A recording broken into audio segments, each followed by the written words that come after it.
ଇସଲାମରେ ରମଜାନ ମାସର ଶୁକ୍ରବାର ଅତ୍ୟନ୍ତ ଗୁରୁତ୍ୱପୂର୍ଣ୍ଣ ଦିନ। ଏହି ପୁରା ମାସଟି ମୁସଲମାନ ସମ୍ପ୍ରଦାୟ ଲୋକଙ୍କ ଦ୍ୱାରା ଉପବାସ କରାଯାଏ। ଇସଲାମିକ ସମ୍ପ୍ରଦାୟର ବିଶ୍ୱାସ ଅନୁଯାୟୀ ଏହି ମାସରେ ଉପବାସ କରୁଥିବା ଲୋକମାନେ ଆଲ୍ଲାହଙ୍କ ଆଶୀର୍ବାଦ ଲାଭ କରନ୍ତି। ତେଣୁ ରମଜାନରେ ଉପବାସ କରୁଥିବା ବ୍ୟକ୍ତି ନିଜର ବିଶ୍ୱାସକୁ ଅଧିକ ମଜବୁତ କରିଥାଏ।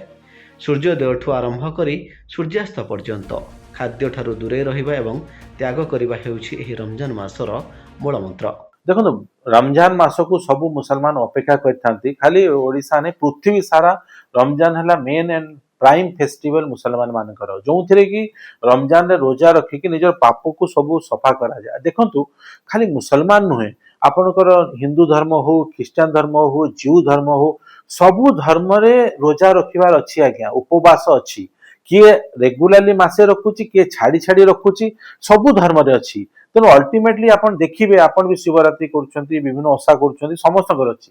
ଓଷାର ସାଇଣ୍ଟିଫିକ ରିଜିନ୍ ଅଛି। ଗୋଟେ ଓଟୋଫେଜି ଦେହରେ ହୁଏ, ବଡିକୁ ରେଷ୍ଟ ଦିଆଯାଏ। ପ୍ଲସ୍ ଏହି ସମୟରେ ଆମ ମୁସଲମାନ ମାନେ ଯାହା ତାଙ୍କର ପଇସା ଅର୍ଜିତ ଥାଏ ସେଠୁ 2.5% କାଢିକି ଯିଏ ଯିଏ ଗରିବ ଅଛନ୍ତି, ସେ ମୁସଲିମ ହଉ ନନ୍ ମୁସଲିମ ହଉ, ସମସ୍ତଙ୍କୁ ଦେବାକୁ ପଡେ। ପ୍ରଥମେ ରିଲେଟିଭ, ତାପରେ ପଡିଶା, ତାପରେ ଆପଣ ଯିଏ ଅଛି ତାଙ୍କୁ ଦେବାକୁ ପଡିବ। କଟକରୁ ବିଶ୍ୱଜିତ ନାୟକଙ୍କ ରିପୋର୍ଟ, ଧରିତ୍ରୀ ଲାଇଭ୍। ଏହି ଭିଡିଓଟି ଆପଣଙ୍କୁ କେମିତି ଲାଗିଲା କମେଣ୍ଟ କରି ଜଣାନ୍ତୁ।